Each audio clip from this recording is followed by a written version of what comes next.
लोहारी में बस दुर्घटना हुई, लोग काल कलवित हुए। बड़ी दुर्घटना थी।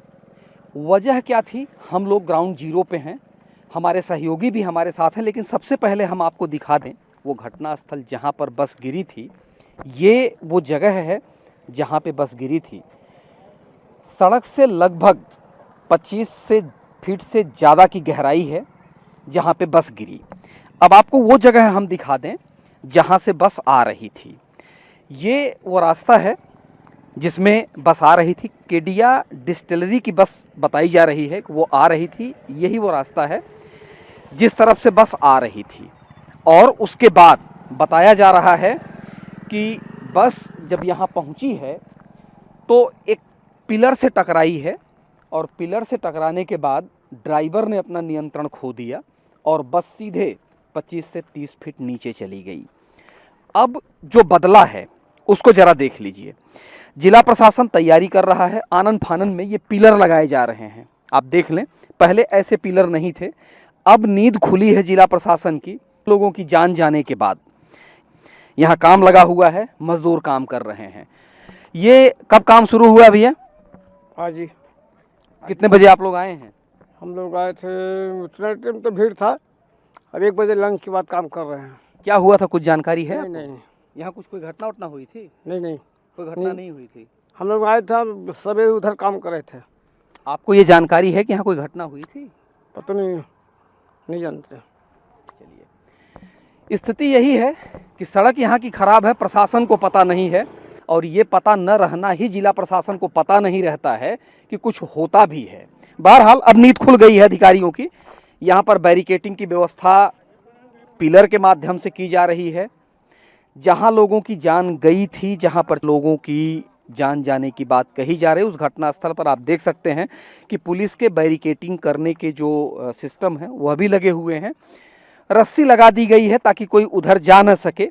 जिनको जाना था वो तो जा चुके हैं।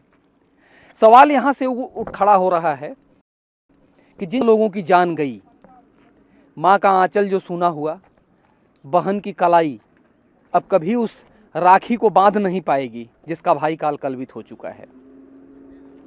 आंखों में तस्वीरें हैं, और जिन लोगों ने इस घटना को देखा है उनके जहन में यादें हैं। हमारे सहयोगी जो यहाँ पर देखते हैं, जिन्होंने इस ग्राउंड जीरो पर रह करके पूरे घटना को कवर किया है, हमारे साथ हैं, उनसे जानते हैं क्या सूचना आई और क्या तत्परता रही प्रशासन की, वर्तमान स्थिति क्या है। देखिए, कल जैसी 8 से 8:30-9 बजे के पास मेरे पास सूचना आई, मैं तत्काल ग्राउंड जीरो पर आया तो देखा कि यहाँ पर लोग दबे हुए थे बस में। एक महिला तो ऐसा बुरी तरह फंसी हुई थी जिसका कोई देखने से अजीबोगरीब लग रही थी। तो जिसके बाद 2 क्रेन मंगाया गया और उसके बाद बस को ऊपर उठाया गया। तो धीरे धीरे ऊपर उठाने के बाद सभी जो बॉडी अंदर फंसे थे उनको निकाले गया, और अभी तक जो जानकारी निकल के सामने आई है, लोगों की मौत हो गई और 15 से ज़्यादा घायल है, जिसमें भी कई गंभीर हैं।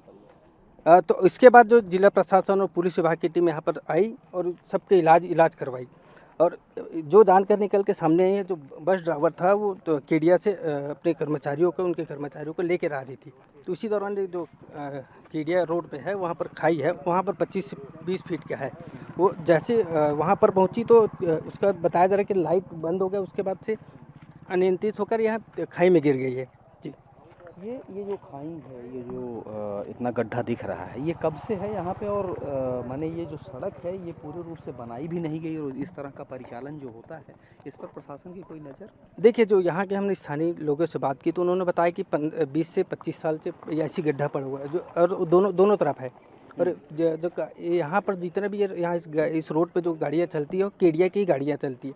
उसको लगातार इससे संधारण करना चाहिए, जो काफ़ी समय से संधारण नहीं हो पाए। ये भी माना जा सकता है कि इसी जो खराब सड़क है उसके चलते दुर्घटना हुई है। जी, ये हमारे सहयोगी जो यहाँ पर पूरे ग्राउंड जीरो पर थे, जिन्होंने इस घटना को कवर किया। आप देख सकते हैं कि लोगों की भीड़ यहाँ पर है। लोग आए हैं ये देखने के लिए। संभवतः सभी मन में एक सवाल है, एक गुस्सा भी और एक ग्लानि भी। लोग गए हैं उसका दर्द बांटा कैसे जाए। लेकिन सवाल ये है कि जिस सड़क पर से लोगों को गुजरना है, एक चर्चा इस बात की ज़रूर शुरू हुई है, चलिए अब बैरिकेटिंग कर देते हैं, प्रशासन जाग गया है। लेकिन जो होना चाहिए, जो बनना चाहिए, वो क्यों नहीं हुआ? 2-3 सवाल है जो ईटीवी पूछ रहा है और ईटीवी के सवाल भी हैं कि जब ये खुदाई हुई तो माइनिंग करने के बाद ये व्यवस्था है कि इसे भर दिया जाए, जो नहीं भरा गया। ये सरकार के लिए एक चुनौती भी है, चिंता भी है, और लोगों की जान जाने के बाद एक सवाल भी है कि आखिर इसके लिए आगे क्या किया जाना चाहिए। आप देखें सड़क की अहमियत किस पर, एक बहुत हाईटेक गाड़ी जा रही है, आप जाएं, ये हाईटेक गाड़ी जा रही है, लेकिन सड़क की व्यवस्था यही है कि अगर जरा सा चूके तो कहां जाएंगे, नई लिस्ट बन सकती है। ये जो लोग हैं वो सोच क्यों नहीं रहे हैं? माइनिंग करने के बाद गड्ढे को भरने की व्यवस्था है, लेकिन वो नहीं भरा गया। हमारे सहयोगी हैं कोमेद, उनसे एक बार और जानना चाहेंगे इसके बारे में। कहा क्या जाता है, ये भरा क्यों नहीं गया या एक्चुअल में ये छोड़ा क्यों गया? देखिए, हमने बात की है तो ये उनका ये साफ तौर पर ये कहना है कि ये जो पिछली बार जो खुदाई हुई थी उसके बाद से यहाँ तो ना तो जिला प्रशासन ना तो माइनिंग इन पर ध्यान दिया, और जिस तरह से यहाँ से जो आना जाना होता है, क्योंकि इनका रास्ता ये है ही नहीं, क्योंकि जाना रहता है उनको दूसरे रूट से, तो इस रूट से जाते तो कहीं ना कहीं उसके जो यहाँ से जो गाड़ियाँ जाती हैं उनकी भी कहीं ना कहीं लापरवाही, और एक तरह से जिला प्रशासन को जल्द से जल्द, क्योंकि भरने की डिमांड यहाँ लोग कई बार शिकायत की है, उसके बाद भी उस पर ध्यान नहीं दिया गया। यहाँ के स्थानीय लोगों ने हमको बताया था। अभी जो लोग घायल हुए हैं उनकी स्थिति क्या है, अभी तक क्या जानकारी हो रही है? देखिए, अब जो घायल हुए हैं यहाँ से तो मेकाहारा और एम्स भेज दिए गए, और यहाँ जो हालत है उनके अभी जो 4-10 लोग बता रहे हैं उनकी हालत भी गंभीर बताई जा रही। जी, आपका परिचय? कोटन सिंह कौशिक। जी, क्या करते हैं? मैं 108 एम्बुलेंस यहीं आया था कल। अच्छा, तो कुल कितने लोगों को लेके गए आप? 12 लोग गए थे यहीं शासकीय हॉस्पिटल में, 12 लोग इस पार्ट में थे। अभी जो लोग गए हैं उनकी स्थिति आपको कोई जानकारी? हालत गंभीर है सर, उन लोग एम्स और मेकाहारा गए हैं, और जो जिसका डेथ हो गया था ना उन लोग को दुर्ग डिस्ट्रिक्ट हॉस्पिटल और सुपेला हॉस्पिटल ले गए थे। तो ये वो हैं जो एम्बुलेंस से लोगों को लेके गए थे। इनका कहना है कि उन लोगों की हालत गंभीर है। हालत गंभीर है जो यहाँ की गंभीर हालत के नाते इस स्थिति में पहुँचे हैं।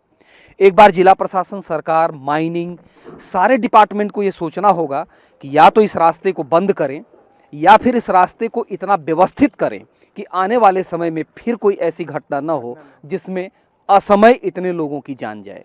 जिम्मेदारी तय करनी होगी, जवाबदेही लेनी होगी, नहीं तो फिर एक घटना होगी, कुछ लोग यहाँ जुड़ेंगे, थोड़ी देर के लिए संवेदना भी आएगी, शायद शासन में बड़े बिल्डिंगों में बैठे अधिकारियों के माथे पर थोड़ा बल भी जाए, क्योंकि यह भी सही है कि उसमें उनका कोई अपना नहीं होता है। इतना कड़ा कहने के पीछे तात्पर्य सिर्फ यही है, या तो व्यवस्था दुरुस्त करिए, नहीं तो उस व्यवस्था को बंद करिए।